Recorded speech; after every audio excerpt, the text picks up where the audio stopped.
En nuestros estudios, le duela a quien le duela, le pese a quien le pese, una de las figuras políticas más queridas y más respetadas por la audiencia de Sin Censura.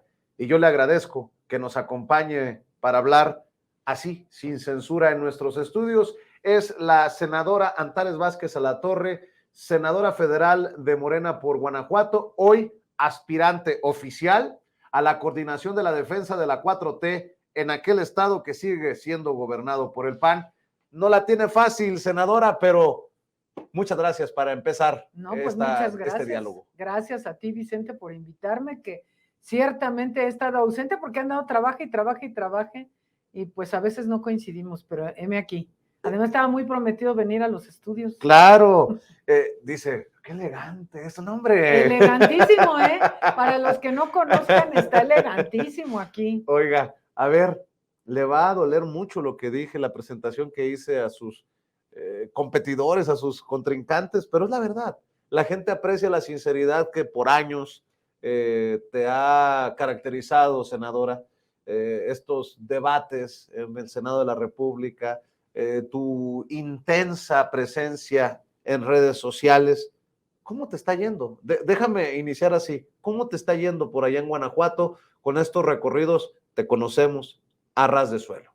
Pues fíjate que bien, Vicente, me está yendo bien. A donde voy, pues la gente me trata muy bien en el estado de Guanajuato y además es innegable el crecimiento de Morena en Guanajuato, porque aquellos que dicen que Guanajuato es bien panista, déjenme decirles que no, que era del verbo ya no, porque la gente está indignada ya de los malos gobiernos del PAN y desesperada por la violencia y la inseguridad, y además también que el buen gobierno del presidente López Obrador sin duda ha hecho ver a muchas personas la diferencia. Y que aquello, ¿te acuerdas, Vicente, que decían se iban a caer las bicis y las bardas, nos iban a quitar el refri, íbamos a hacer Venezuela y todo eso? Pues ya no pasó, ya van a ser 5 años del gobierno del presidente López Obrador y todavía no somos Venezuela. Entonces, eso ha ayudado mucho en Guanajuato. Y tristemente, Guanajuato coloca algunas de sus ciudades entre las más violentas del mundo, ya no de México, del mundo. Y eso la gente lo tiene que ya de una vez por todas entender, que si siguen haciendo las mismas cosas, si se sigue apostando a los mismos personajes, pues no podemos esperar resultados diferentes. Ahí tienen a un fiscal carnal que no sé cuántos años lleva, este gobernador que es la continuación del anterior y el anterior del anterior, y así sucesivamente, senadora. Es que, mira, Vicente, el PAN llegó como a Guanajuato, no fue mediante las urnas y no fue por el voto popular guanajuatense, llegó mediante la concertación. Allá en los años 90 había ganado ya el candidato del PRI y lo bajaron y en la mesa, pusieron a Carlos Medina Plasencia como gobernador del PAN, así, en la mesa, no hubo votos de por medio. Él era supuestamente interino, pero se quedó allí. Y después estuvieron más o menos, ahí la iban librando, así, pero llegaron ya los últimos 3 gobernadores, han sido un desastre absoluto. Mira, comenzó Oliva, que fue en la época de Calderón, el que coincidió en sexenio con Calderón. De hecho, su secretario de gobierno fue el que confesó el fraude electoral que hicieron en Guanajuato. Está grabado por el periódico AM cómo les dijo a los delegados federales que ahí se tenían que cuadrar porque ahí habían metido 300,000 votos fake. Y la diferencia fue como de 150,000 votos, entonces ahí fue donde se operó. Ese sexenio fue terrible en diferentes cosas porque la corrupción estuvo a todo lo que da. Pero en ese sexenio también, Vicente, pues además de que Calderón fue en ese sexenio que declaró la guerra contra el narco, en 2009 de ese sexenio llegaron el fiscal carnal, que sigue siendo fiscal, Samarripa, y el secretario de Seguridad Pública carnal también, porque llevan 3 sexenios, los dos. Entonces el de Seguridad Pública, que es Álvar Cabeza de Vaca, y Samarripa el fiscal, ahora fiscal, antes procurador, ¿verdad? Y entonces esos ya van pasando. Después viene el heredero de Oliva, que es Miguel Márquez, terrible, también de corrupción y la violencia a todo lo que daba. En ese sexenio llegó Guanajuato por primera vez al mega primer lugar en homicidios dolosos de Guanajuato en el 2016. Y de allí para el Real, que está ahora, bueno, pues ¿cómo te explico? ¿Qué se torció, senadora? La corrupción y la colusión también, o sea, están corrompidos y coludidos entre todos. Y además, déjame decirte, Vicente, que en Guanajuato se ejerce un gobierno terrible que priva a las y los guanajuatenses de sus derechos. Es decir, ¿a qué me refiero? Cuando tú y yo y todos los mexicanos tenemos derechos constitucionales, por ejemplo, el derecho a la vida, que es el primerísimo derecho humano, y no te lo garantiza el Estado, es una violación de tus derechos humanos, y ahorita te digo cómo se llama eso en conjunto. Tienes derecho a la educación, y cuando en Guanajuato no pueden ir a la preparatoria la mayoría de los jóvenes guanajuatenses porque no hay públicas suficientes, y si no tienes para pagar, pues ya no fuiste a la prepa, o el derecho a servicios de salud gratuitos y con medicinas, que en Guanajuato no es una realidad porque el gobernador no se adhirió al sistema federal de salud y él lo está administrando y no hay medicinas, no hay hemodiálisis, no hay nada. Entonces están violentando tus derechos, son derechos humanos, y cuando el Estado te priva a ti de ejercer tus derechos humanos, pues está ejerciendo lo que llamamos violencia estructural contra ti. Y esa violencia estructural se convierte en violencia directa de manera rápida. Entonces, la descomposición que se ve, la violencia e inseguridad que priva en Guanajuato, tiene ese origen, el origen de las políticas públicas violentas en contra del pueblo de Guanajuato. ¿Qué posibilidades tiene Morena de arrebatarle este bastión al panismo el próximo año?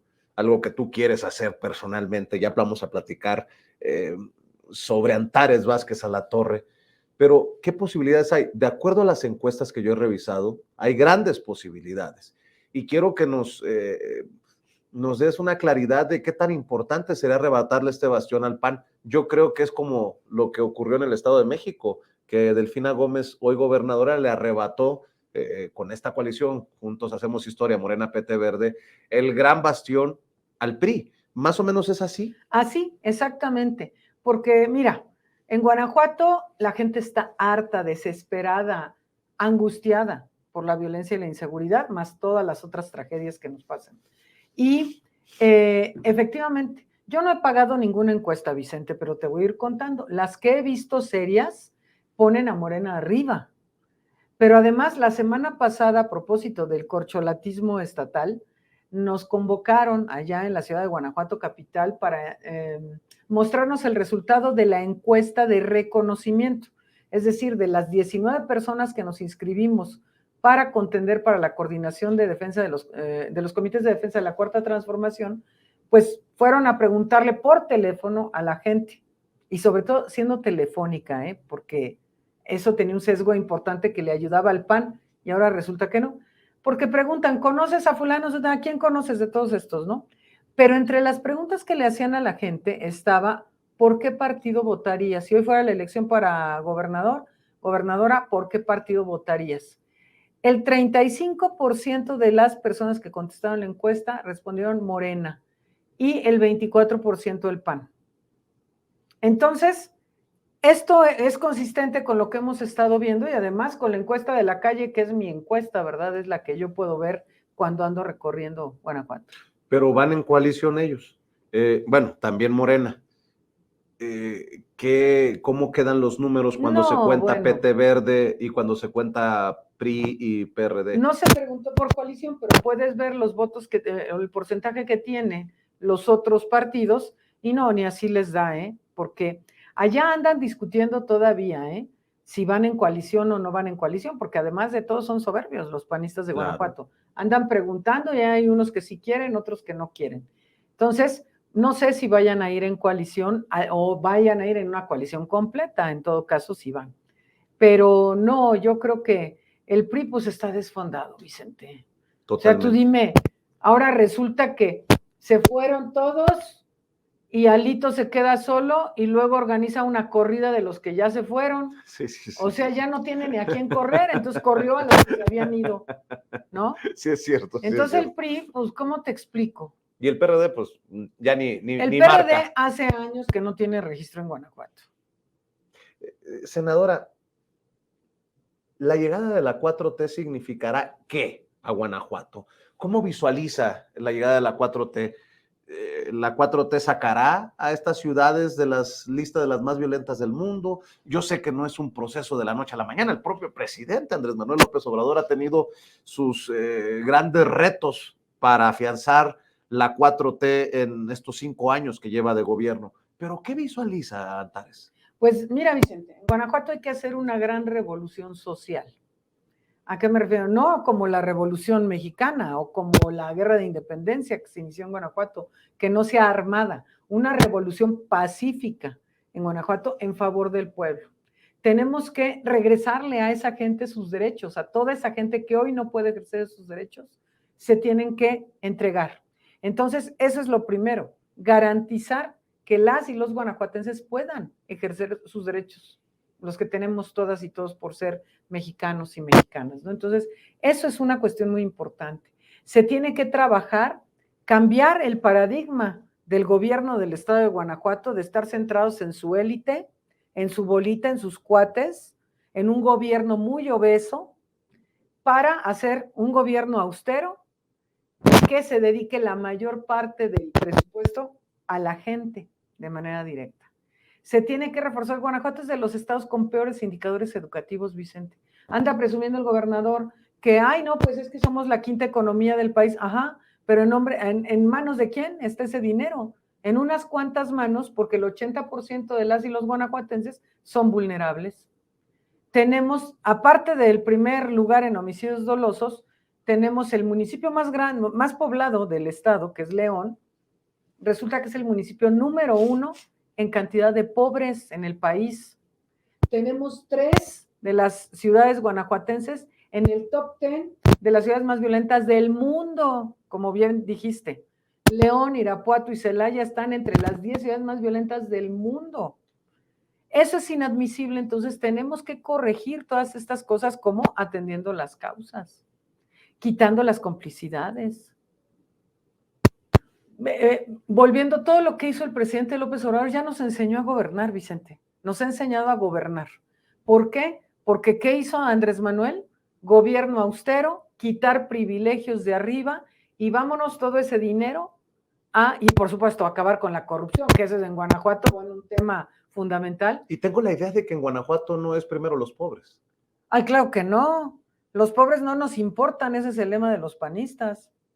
O sea, a los pobres los usan ellos para cuando van con frijol con gorgojo, para la época electoral nada más, que como ahorita ya comenzó la temporada de sopilotes, entonces ya andan, ¿no? Y sí andan bien sonrientes y bien contentos. Lo dije en la pasada elección, cuando Morena le gana al PRI, el Estado de México, no va a ser fácil, no va a ser fácil.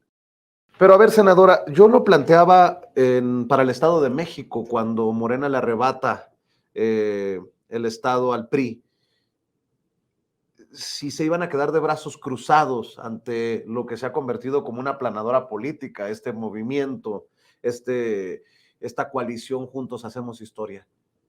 ¿A qué estarán dispuestos los panistas? No me quiero imaginar que van a decir, bueno, pues ya ganó Antares o ya ganó fulano, fulana y bajamos los brazos. No, ellos, yo creo que le van a tirar porque los panistas son panistas. Así vimos la elección, ¿te acuerdas? En Aguascalientes, que fue a golpes, anduvieron golpeando gente en la calle, los días previos a la elección y durante el día o cómo te explico Tamaulipas, en donde el fiscal giró orden de aprehensión para todo el equipo de Américo Villarreal, para todos los presidentes municipales de Morena, para la familia de Américo Villarreal, para generar este clima de miedo. Ellos, los panistas, como buenos de ultraderecha que son, siempre utilizan el miedo como una herramienta. Lo hacen, por ejemplo, en Guanajuato está amenazado toda la gente de, es que si no haces lo que yo digo, te corremos. Esa so pena de perder tu trabajo, de perder tu patrimonio, siempre es a base de amenazas. Pero yo creo que el pueblo de Guanajuato ya, o sea, ¿qué más puedes perder, Vicente? Si estás perdiendo Entonces, hasta la vida. la gente está desesperada. Entonces, es tiempo del pueblo de Guanajuato. ¿Qué es lo que yo les digo? ¿Quién puede? Antares no. O una persona sola no. El pueblo es el que puede.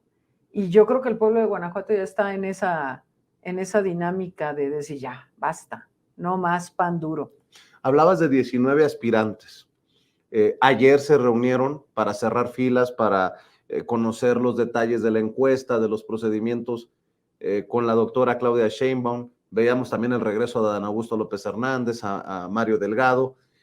Y en Guanajuato, corrígeme si estoy equivocado, quedaron 5 aspirantes. 4 finalmente, porque, bueno, la primera parte fue, nos inscribimos, el Consejo Estatal votó por 2 hombres y 2 mujeres, entre los que yo estaba, pero esas eran nada más así como la propuesta del Consejo Estatal.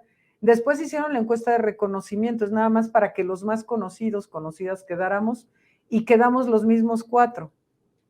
Pero la Comisión Nacional de Elecciones tiene en todo momento la facultad de meter a alguien más, y metieron, el viernes dieron el resultado de quiénes íbamos finalmente a la encuesta final, y bueno, finalmente y final, ustedes perdonen, pero quiénes íbamos, y además de los 4, ellos añadieron a Héctor Tejada, que es el presidente de la Concanaco Servitur. Y pues nos sorprendió a todos porque nadie había visto señales ahí, pero dije, está bien porque él suma. Y causó como 10 infartos o 20 en Guanajuato, que estuviera Héctor Tejada en la lista de Morena. ¿Y qué pasó? Pero él se bajó. Ah, ya se bajó. Se bajó porque decía que él, pues no, él tiene el compromiso en la Concanaco todavía 1 año y prefiere seguir allí, y que pues agradece, pero no. Entonces seguimos los 4 que estábamos originalmente. Ernesto Prieto, quien fue el director del Instituto para Devolver al Pueblo lo Robado, Ricardo Sheffield, el ex procurador del consumidor, Alma Alcaraz, no la tengo en el radar, y usted, sí, Antares. Así es, Vicente, somos las 4 personas que estamos en el proceso. ¿Y no lleva desventaja el hecho de que se enfrente a funcionarios de gabinete o exfuncionarios de gabinete, Antares?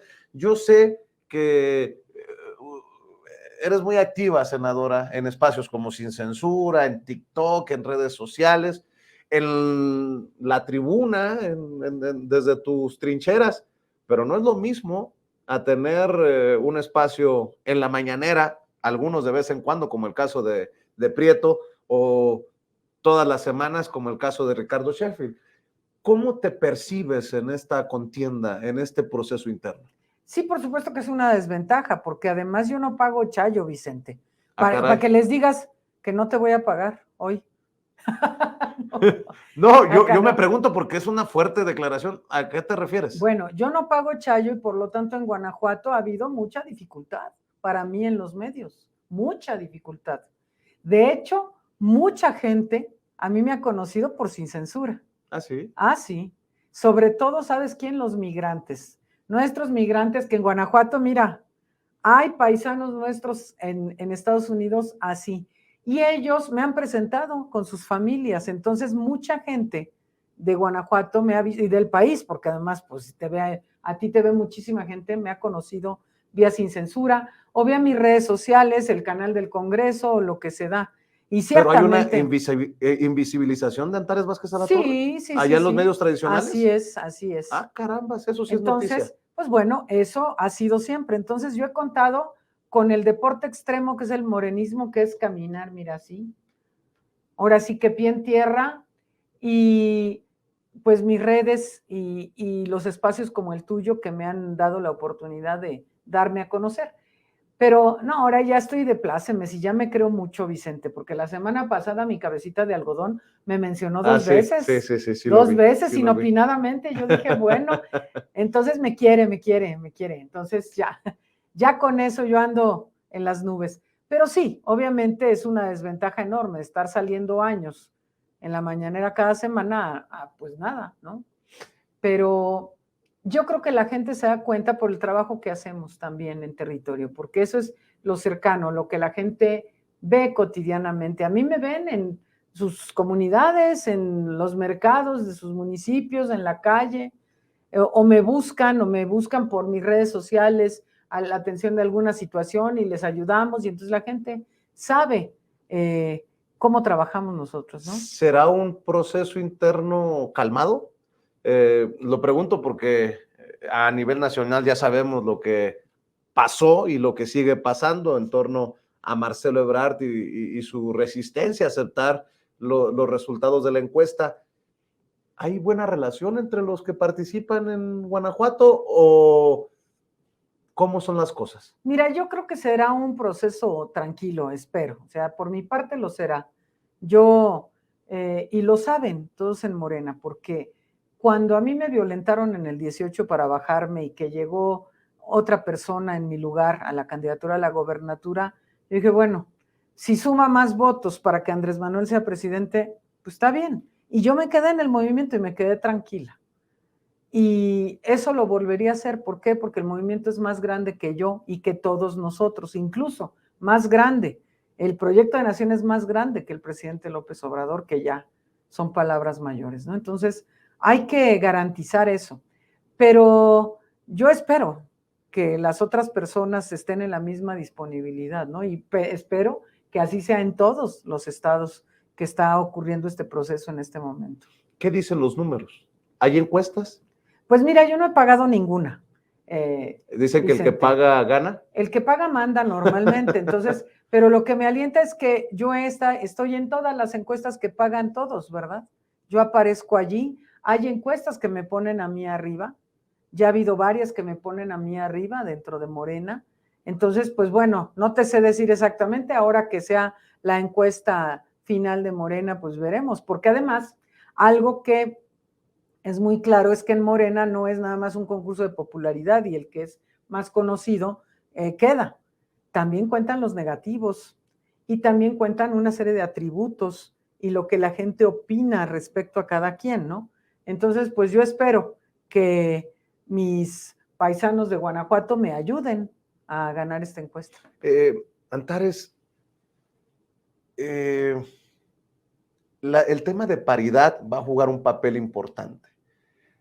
¿Ve a Guanajuato yendo con mujer? Claro. ¿Y si es mujer, es usted? Claro. Mira, soy la mujer mejor posicionada de Morena en Guanajuato, sin duda. Y además, fíjate que hoy que conmemoramos específicamente el 70 aniversario del voto de las mujeres en México, me es muy grato decir que ayer Comisiones Unidas del INE votaron finalmente, después de muchos días de estar en el estira y afloje, que se postulen 5 mujeres y 4 hombres para los ejercicios de gobernatura que vendrán el próximo año. Todavía no está definido, ¿no? Falta que lo apruebe el Consejo General del INE y falta que no lo apelen los partidos políticos, que se verían muy mal, la verdad. O sea, se verían pésimo de estarnos regateando a las mujeres el derecho a participar, porque, mira, hoy estuve en la mañana en Los Pinos porque el InMujeres organizó un evento de conmemoración de este 70 aniversario del voto de las mujeres y estuvieron algunas de las gobernadoras, estuvieron la presidenta del Senado, Ana Lilia Rivera, la presidenta de la Cámara de Diputados, estuvieron consejeras del INE, estuvieron magistradas, estuvimos muchas mujeres que participamos en algún cargo de elección popular y decía, también vino la representante de ONU Mujeres y decía, a pesar de todas las luchas, a pesar de todas las medidas afirmativas, hoy en México gobiernan sus entidades solo 9 mujeres, que ciertamente son más de las que han gobernado en toda la historia de México, pero solo 9 de 32 entidades federativas. Apenas el 15% de las presidencias municipales. Estamos apenas llegando, esta es la primera vez, yo soy parte de este Congreso de la Unión, que es paritario por primera vez en la historia de nuestro país. Entonces, todavía estamos muy lejos de alcanzar la paridad sustantiva, o sea, muy lejos de estar con la paridad sustantiva en que realmente estamos en igualdad de circunstancias. Y además se tiene que reconocer que si estamos hoy aquí muchas, es por esas medidas afirmativas, porque si no, no estaríamos, porque la ley lo señala. Entonces dicen algunos, es que las medidas afirmativas no deberían existir. Pues no, si hubiera piso parejo y igualdad de oportunidades, no deberían existir. Pero no es cierto eso que pasa, ¿no? Ahí te va. Tú sabes que a mí me fascina cómo también hablas sin censura. Está en juego Ciudad de México, Chiapas, Guanajuato, Jalisco, Morelos, Puebla, Tabasco, Veracruz y Yucatán. Sí. ¿En dónde ves mujeres? Además de Guanajuato, obviamente. En Guanajuato. Bueno, obviamente en Veracruz, Rocío Nale va muy arriba. Veo posibilidades, pues veo en varios estados posibilidades, porque hay en Yucatán, hay en Chiapas, hay en Morelos, la Ciudad de México, por supuesto, con mi amiga Clara Brugada. Entonces, pues está intenso. Va a ser una decisión difícil. Sí, porque, bueno, hay que reconocer que todas y todos tenemos el legítimo derecho a aspirar. Pero ayer, fíjate que tuvimos una reunión de todas las corchalatas estatales. Estamos viendo las imágenes, mira. Sí, ahí andábamos. Y Claudia fue muy firme, nuestra coordinadora nacional de los comités de defensa de la Cuarta Transformación, decirles, a ver, hombres, les hablo a ustedes, que quede claro que no es que el más conocido gane la encuesta, primero. Y segundo, que aunque ganen la encuesta, van a ir mujeres. Entonces, ¿por qué? Porque tenemos un rezago histórico, porque tenemos dificultades históricas para llegar. Mira, Vicente, a nosotras las mujeres que llegamos a un cargo como el que yo hoy tengo el privilegio de tener, siempre nos dicen de todo, porque siempre es la violencia que nos persigue, ¿no? Entonces, viejas locas, histéricas, porque somos contestatarias, porque nos defendemos por todo eso. Entonces, estamos locas, somos unas viejas histéricas y, bueno, muchas otras cosas. Pero es que a nosotras nos ha costado el triple de trabajo llegar que los hombres, el triple. O sea, para que una mujer pueda acceder a un cargo de elección popular, al cargo, más bien, por ejemplo, desde la candidatura, y luego llegar al cargo y ejercerlo en paz, híjole, está en chino. Y los hombres, pues nomás llegaron, ¿no? A ellos nadie les cuestiona. A las mujeres, pues con quién se tuvo que acostar o qué tuvo que hacer o cómo. Siempre es la misma historia.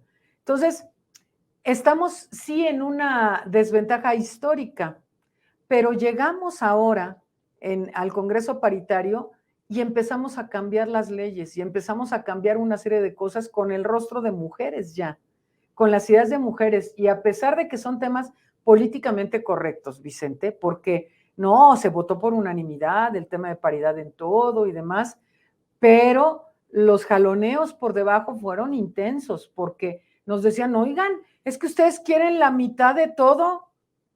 Pues claro, somos más de la mitad de todo, ¿cómo te explico? Exacto. Entonces, eso sigue estando allí en la cultura, en el ámbito de que nosotras estamos llegando de usurpadoras a un lugar que era eminentemente de los hombres. Pero lo dije la semana pasada que hicimos la sesión solemne de este 70 aniversario y dije, a ver, sí, estamos en un espacio que era solo de los hombres, pero no nos vamos a ir. Y además lo queremos transformar. Queremos transformar ese espacio para que sea inclusivo. Es decir, nosotras somos el 52% de la población. ¿Cómo no vamos a estar luchando por esto? Más allá de la simpatía que pueda tener tu servidor, el agradecimiento por siempre estar al pendiente de Sin Censura y dar tus opiniones ya por años aquí en este espacio. ¿Por qué Antares Vázquez Alatorre? ¿Por qué la gente tendría que apostar por este camino, Antares? Pues mira, claro que nadie vende pan frío, ¿verdad? Pero yo le digo a la gente, yo estoy en política por las razones correctas. ¿Cuáles son esas razones correctas? Un legítimo interés en el pueblo de Guanajuato y en el pueblo de México en general. Yo tenía chamba, no andaba de buscachambas, no andaba buscando un hueso.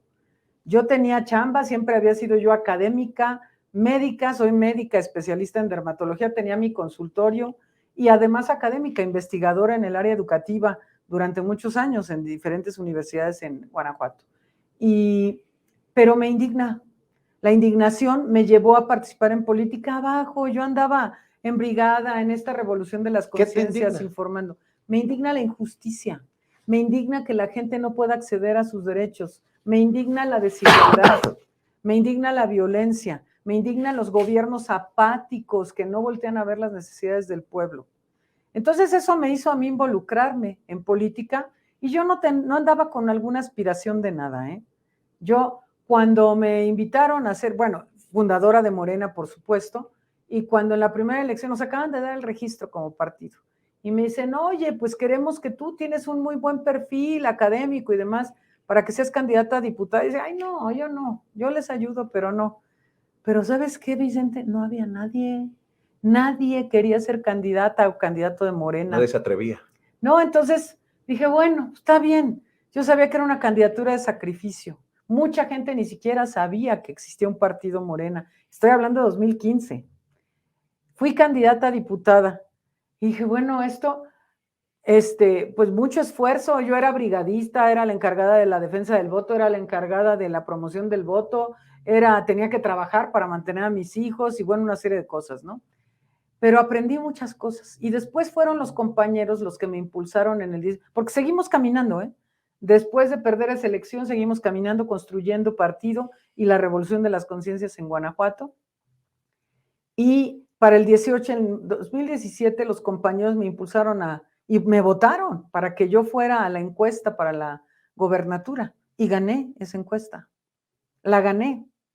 ¿La gané cómo? Pues también a base de chanclismo, como les digo yo, y después por violencia política no fui yo, pero fue cuando ya estaba Malú Micher, era nuestra candidata al Senado, y entonces de la dirigencia de Morena me dijeron, vas al Senado, en la Pluri 1, porque ya habían pasado los tiempos. Y fui la coordinadora de campaña de Andrés Manuel López Obrador en el 18 en Guanajuato.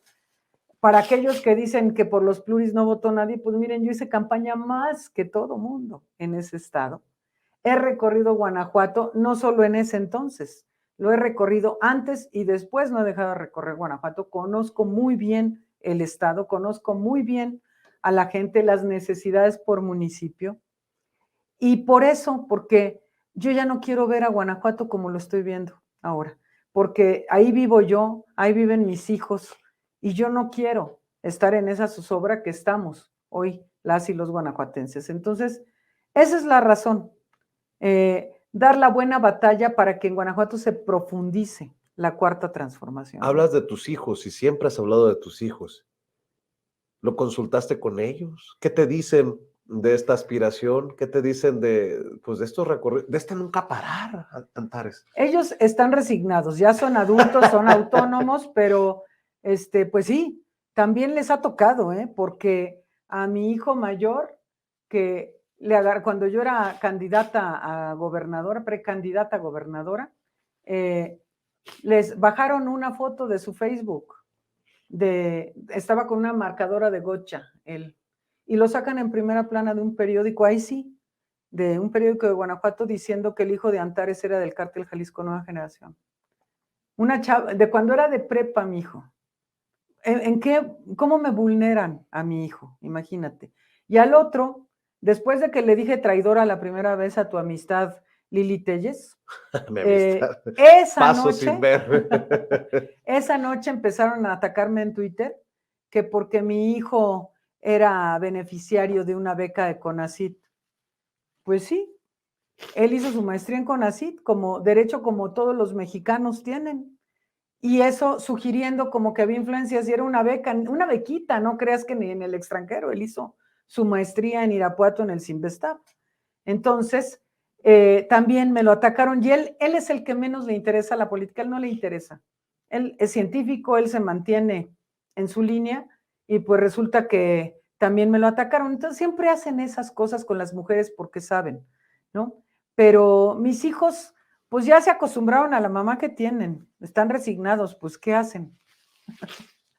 Hablas de tus rivales políticas, nunca enemigas, me imagino, en el Senado de la República. para bien o para mal, cómo ha funcionado o no esto de confrontarte con esta oposición que también refleja lo que está ocurriendo en Guanajuato. Ni para adelante ni para atrás, no tienen brújula, no tienen cabeza, eh, políticamente hablando.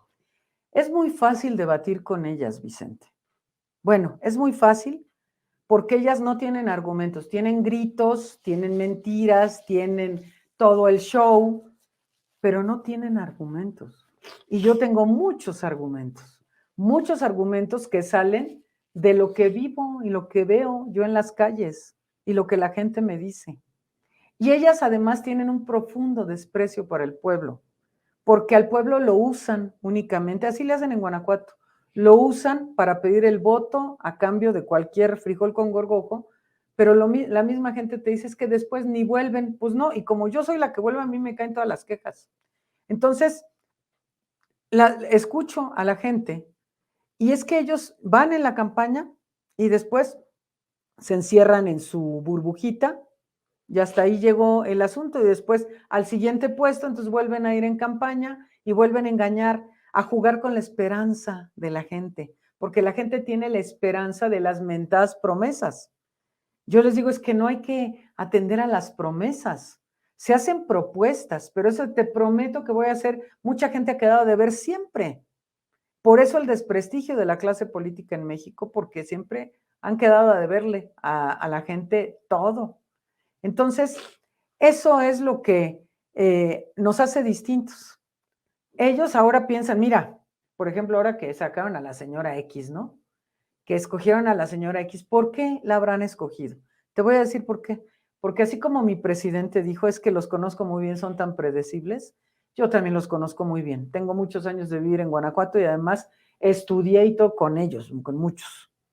Los conozco muy bien. Ah, porque la señora X habla con groserías y ellos piensan que la gente le gusta eso de que le hablen con groserías.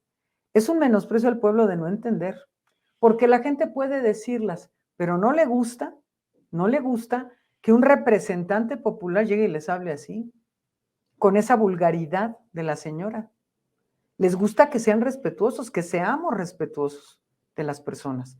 Piensan que hay el origen humilde que le fabricaron a la señora de las gelatinas, con eso le iban a hacer. No, si la gente no es tonta, ya no se dejan engañar, no los pueden manipular a decir, ay, mira la pobrecita, y se viste de indígena, ya ves que se viste de dinosaurio, se viste de indígena, de ecologista, de ingeniera, de todo se viste, ¿no? Se encadena. Y entonces ellos piensan que eso la va a hacer muy popular y ahí tienes el fracaso que está haciendo la señora X, porque la gente, bueno, ya perdió hasta el voto de ellos mismos. Hablas de orígenes. ¿Puedo preguntarte de dónde viene Antares Vázquez Alatorre? Y lo pregunto en el afán de que la gente que nos está viendo y escuchando, que sí se emociona y te sigue cuando les pones en la torre a tus rivales políticos, que también conozca eso que a lo mejor no conocemos muchos. ¿De dónde viene Antares? ¿De dónde sale? ¿Y quién es en ese sentido Antares? Pues mira, yo soy la hija mayor de una familia de 5 hijos e hijas. Somos 3 mujeres las mayores y los 2 hombres los menores, ya murió uno de mis hermanos. Pero mi papá era originario de Pénjamo, Guanajuato, de una comunidad que se llama el Saus de Méndez. Acabo de estar en Pénjamo este fin de semana, que es el Pénjamo de mis orígenes, les digo yo, porque de ahí era mi papá. Y mi mamá de La Piedad, Michoacán, que está ahí al otro lado del puente de La Piedad, Michoacán.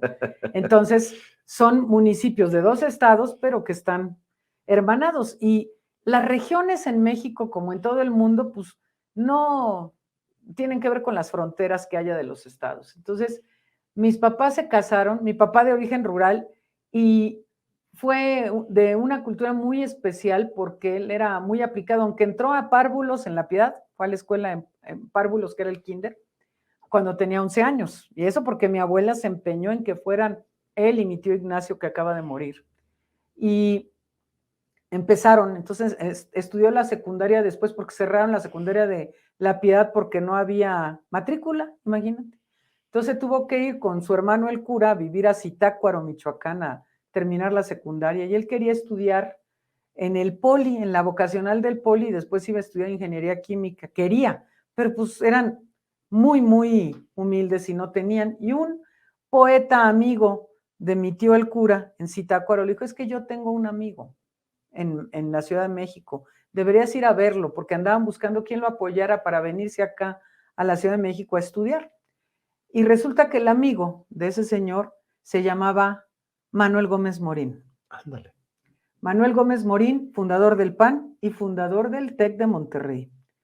Conoció a mi papá que pues iba así, era un muchacho que en ese entonces tenía 17 años porque iba atrasado por la edad a la que empezó a estudiar para entrar a la prepa. En ese entonces, como era una escuela multigrado, pudo terminar la primaria en pocos años.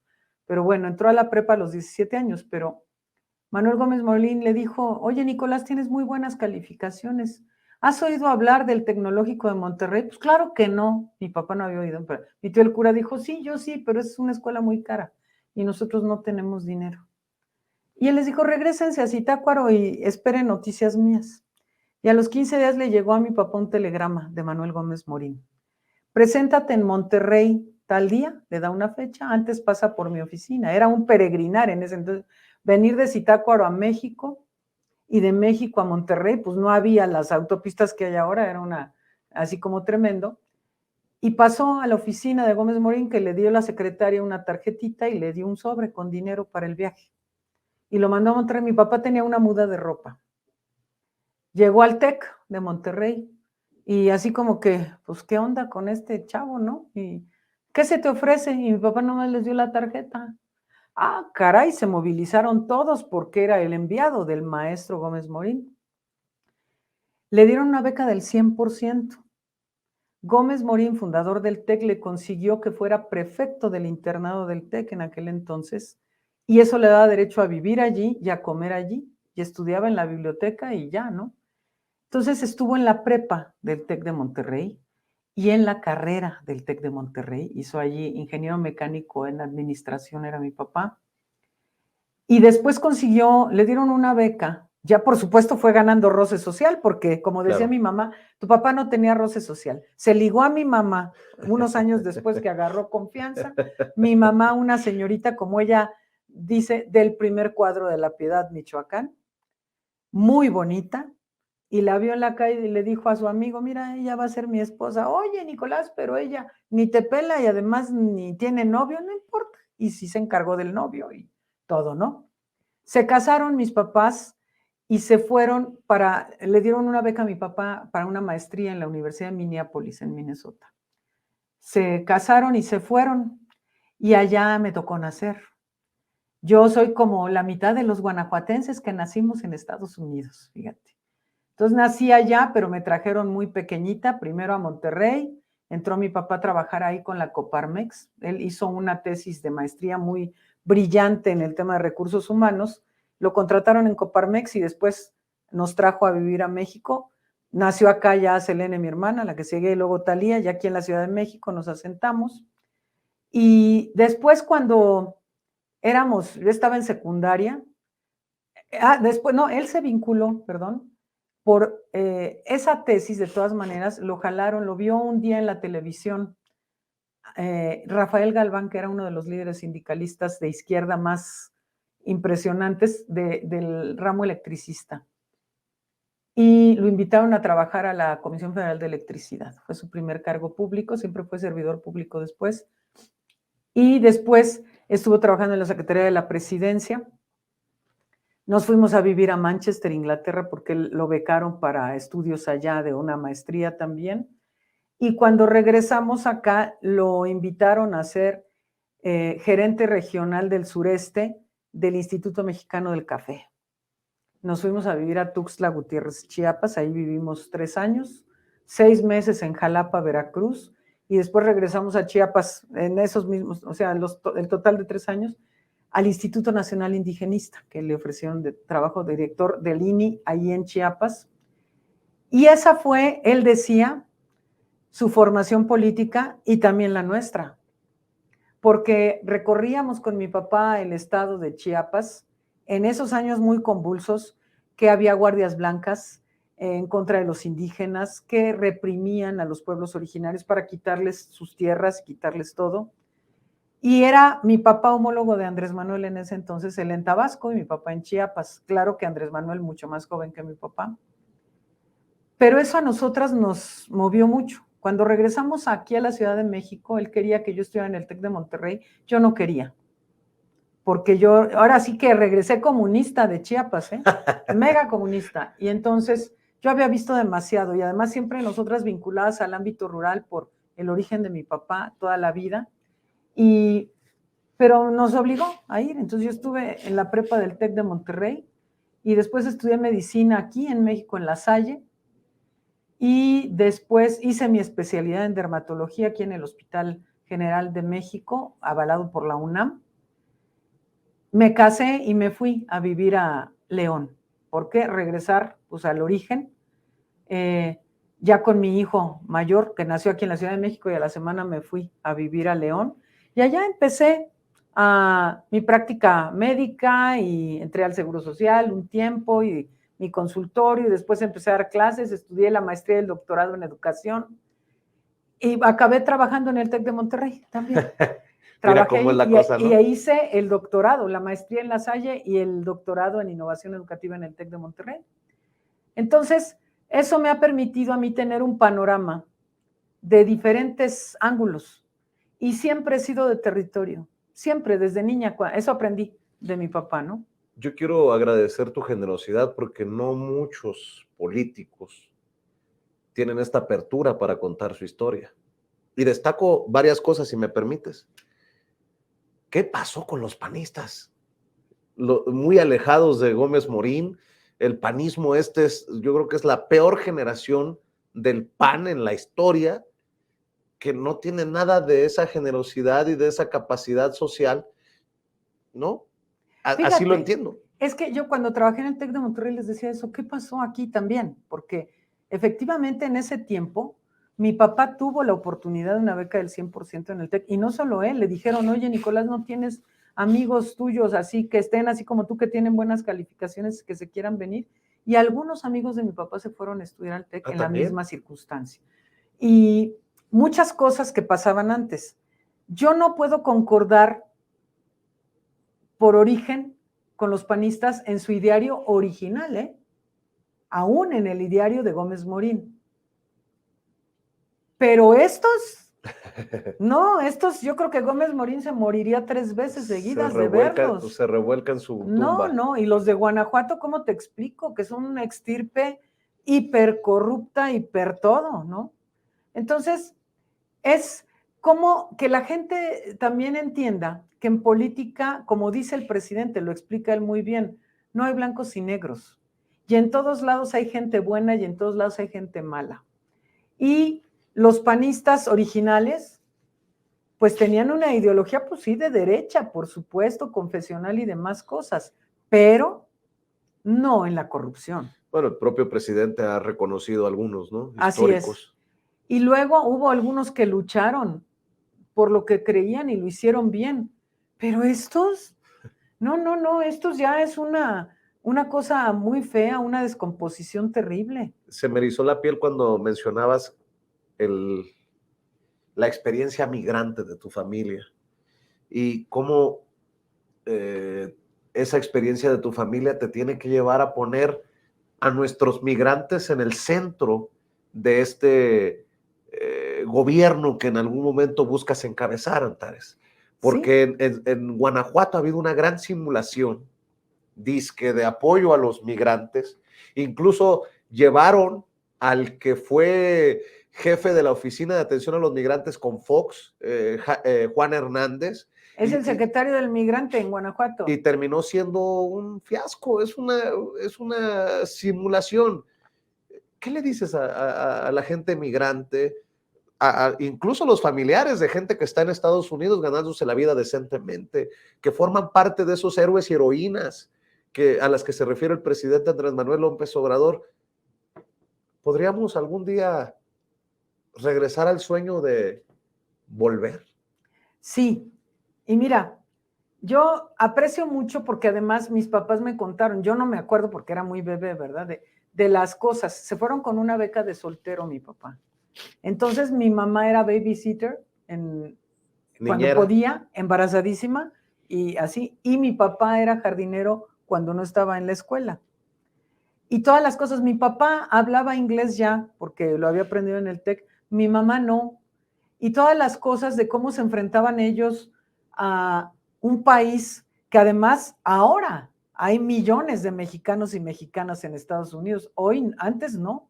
O sea, estamos hablando de cuando yo nací hace 20 años. No era tanto así, menos en Y no te Minneapolis. pregunto tu edad porque me regaña mi mamá, porque me dice que esas preguntas no se hacen. Estoy de acuerdo con tu mamá. Sí. Pero eran todas las cosas que pasaron ellos, avatares que pasaron, de cómo cruzaron la frontera conmigo, bebé, convulsionando de fiebre, y que no sabían qué hacer entre papás primerizos y estaban en otro país y muchas cosas que llegaron a Monterrey conmigo así súper mal y ya a atenderme finalmente al médico. Entonces, son muchas cosas y otras peores que pasan nuestros paisanos. Y además ver cómo han respondido. O sea, yo veo los migrantes allá en Guanajuato, cuando yo voy a los ranchos, veo, digo, es aquí, pueblo migrante, porque ves las casas. Estilo que California. Están ellos trabajando allá sí, sí. ellos, y mandan su dinero para hacer la casa para su familia, ¿no? Y no fallan, y ahí están, y están aportando. He visto a muchos que me dicen, queremos invertir en nuestro pueblo, en su comunidad, pero no nos dan la vía a estos cuates, y entonces, ¿cómo le hacemos para poder invertir? Quieren regresar muchos, algunos ya están con documentos legales allá, entonces van y vienen, otros, pues no. También sé de muchos que están allá y no pueden regresar, porque si regresan ya no tienen la posibilidad de volver, ¿no? Entonces, ¿cómo es esta vida de sacrificio de los migrantes? Y además, ¿cómo sus familias obtienen bienestar de ellos? Y yo digo, no entiendo hoy, no entiendo, Vicente, cómo durante la pandemia aumentaron las remesas. Eso no lo puedo entender porque digo... Acto de heroísmo. Porque solamente digo, ¿cómo así hizo eso esa gente? O sea, la pandemia estaba igual allá que acá y tremendo, y ellos aumentando los recursos para su familia, eso a mí me parece una cosa como, sí, heroica, ¿no? Entonces, pues yo los aprecio muchos, tengo comunicación vía redes con muchos, que muchos me conocieron en Sin Censura, y me da mucho gusto tenerlos allí. ¿Algún Entonces, día pues ya, habrá recorrido por Estados Unidos? sí, he querido, fíjate que iba a ir, pero nos cayó la pandemia, ya tenía ahí medio pactado, porque he querido ir a ver a los guanajuatenses, pero como que no he hallado un lugar en donde haya muchos, porque pues tampoco así como para andar recorriendo todo Estados Unidos. Entonces, ay, por favor, si tienen donde haya así un buen grupito o se junten de varias partes más o menos en un lugar, avísenme para ir. Pero parte ya de la campaña, ¿se puede? ¿Lo permite la Pues autoridad antes de la electoral? campaña, pues yo puedo ir, pues yo soy libre de ir a Estados Unidos. Además es un proceso interno, ¿no? Por ahora sí, yo en este momento soy senadora de la República y tengo libertad de ir a ver a mis paisanos a donde yo quiera. ¿Pedirá licencia, senadora? Cuando la ley lo marque, y depende si gané la encuesta o no la gané o qué, porque qué es lo que sigue, ¿no? ¿Y eso es como para cuándo? ¿Cuándo lo define la ley? ¿Lo tiene claro? Mira, el día 30 de este mes, Morena va a dar los resultados de quién quedó en qué estado. La ley prevé, porque habían hecho una reforma electoral en Guanajuato que ya les tumbó la corte, también qué bueno, porque ya habían dejado sin término para dejar el cargo anterior. Dije, ándale, mira, para eso pensando en la candidata del gobernador, ¿verdad? Pero la ley prevé 6 meses antes de la contienda electoral, es decir, del 2 de junio, quiere decir que el 2 de enero, ¿no? Entonces, vamos a ver cómo se van dando las cosas, depende del resultado de la encuesta y todo esto, y estaremos viendo, porque ahora también para la reelección de senadoras y senadores no es necesario pedir licencia, de hecho tienen que seguir en sus funciones. Entonces, a ver. ¿Qué le dices a la gente que nos está viendo? Que pues, pareciera que todavía no le cae el 20, pero que debemos de decirle con todas sus letras que los panistas sí roban, sí traicionan a la gente y sí mienten. ¿Qué le decimos a la gente? Eso, que lo vean, miren, que hagan un análisis situacional de su vida. ya no de la de otros o de lo que digan que si es un peligro para México o no. Es decir, ¿cómo viven? Porque se valen de gente que está en vulnerabilidad para seguirlos pisoteando, porque no ha mejorado la condición de vida de la gente que vota por ellos. La gente que vota por ellos sigue mal, sigue pobre, sigue abandonada, sigue sin respuestas. Entonces hay que valorar, ver un gobierno que sí atiende al pueblo y fuera de los fanatismos, esos del odio que han promovido tremendamente, que lo vean de manera lo más objetiva posible, cómo cambia la vida de las personas con una despensa, con un calentador solar, con un tinaco, o cómo cambia la vida con que los hijos puedan ir a la prepa y a la universidad, con que puedas tener un hospital en donde te atiendan y no tengas que vender hasta la camisa para resolver un problema de salud tuyo o de un familiar, que puedas tener un camino digno para sacar tu cosecha o para sacar un enfermo de tu comunidad. O sea, esas son las cosas que cambian la vida, no el fanatismo atroz, que digo, puede haber gente fanática, pero yo no creo que ningún fanático panista esté conforme con lo que está pasando en Guanajuato. No creo. Para cerrar, senadora, esta hora más o menos de plática que aprecio, que agradezco y que te reconozco, tú sí puedes decir a la audiencia que no robas, no mientes y no traicionas al pueblo. Por supuesto. O sea, yo no lo haría, no lo he hecho. Vivo en la misma casa de hace 30 años y no tengo ganas de enriquecerme, no es eso mi meta en la vida. Vamos a dejar la víbora chillando con esto que te voy a preguntar. ¿Y tus compañeros y compañeras, ahora contrincantes en este proceso interno, crees que puedan decir lo mismo? Pues no sé, o sea, sería cuestión de que se los pregunten. ¿Usted qué que piensa? Vean su historia. No, yo no me quiero meter a hablar mal de nadie, pero pues la gente sabe, la gente de Guanajuato nos conoce. Qué fuerte, qué fuerte. Antares Vázquez Alatorre, le agradezco por pasar a los estudios de Sin Censura. Sé que nos vamos a encontrar ya sea en redes sociales y qué bueno que en estos recorridos también la gente aprecia y lo reconoce. Nos vamos a ver pronto aquí o chancleando, ¿cómo dices? Chancleando, sí. un día de estos me doy la vuelta Te invito a participar. a Guanajuato. Sí, pero la verdad debo de admitir, ¿no le da miedo? A mí a veces como que me da miedito. Hay cosas que dan miedo, pero no soy cobarde. O sea, de que miedo todas y todos tenemos, pero cobardía no.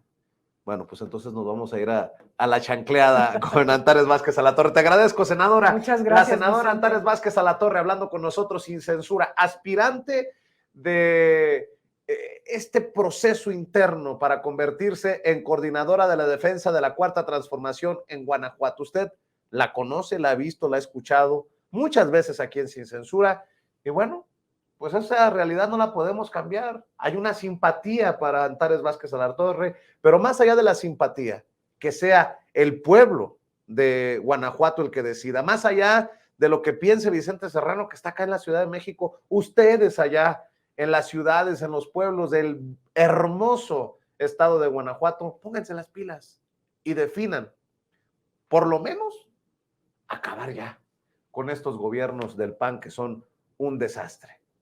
Se lo hemos presentado aquí en Sin Censura, en donde todos somos sin censura. Le agradezco mucho y disculpe usted esta alergia que no me deja y perdón que sea a veces enfadoso sonar como suena su servidor, pero aquí con mucho corazón sacamos adelante la chambita. Buenas noches, que Dios nos bendiga a todos y nos vemos mañana temprano con Toño a las 6 de la mañana con el previo de la mañanera y las noticias más importantes. Yo soy Vicente Serrano y a nombre de las personas que hacen posible esta transmisión, pero que muchas veces usted no ve, no escucha, gracias, que descanse.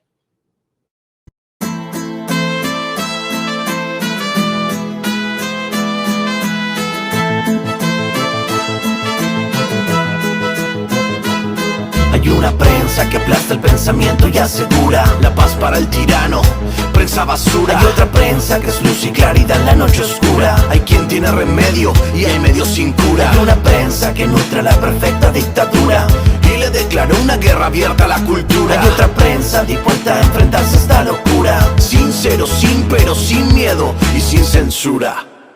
Hay una prensa sin vergüenza que dispensa ofensas a una masa densa que desconoce qué piensa. Si cambia de discurso buscando que no se note, porque no llegó la pauta, la payola ni el chayote. Corporaciones contabilizando acciones a la hora de esconder o pregonar sus posiciones, dejando trascender suposiciones, chimentos o pariendo mentiras sin ningún remordimiento. La libertad de prensa, la libertad de empresa, la libertad expresa de los dueños de la imprenta, propensa a dar batalla en pos de su codicia a quien venga y dé la talla en la lucha por la justicia. Desquicia, son mentiras, no noticias, pero hay otra prensa de verdad que no es ficticia.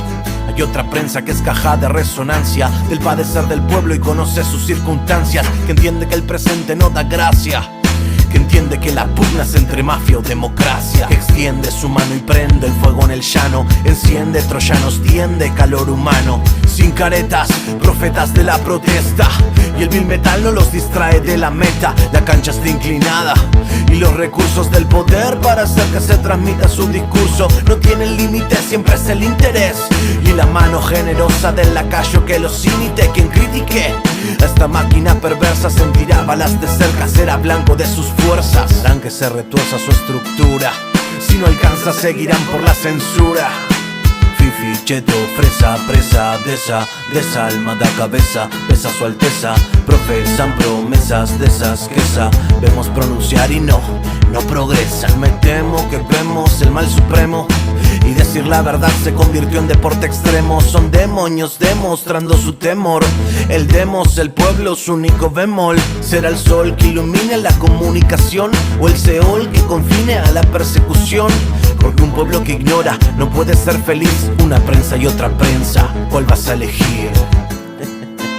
¿Cuál vas a elegir? ¿Cuál vas a elegir? Sin censura, Daniel De Vita en el micrófono.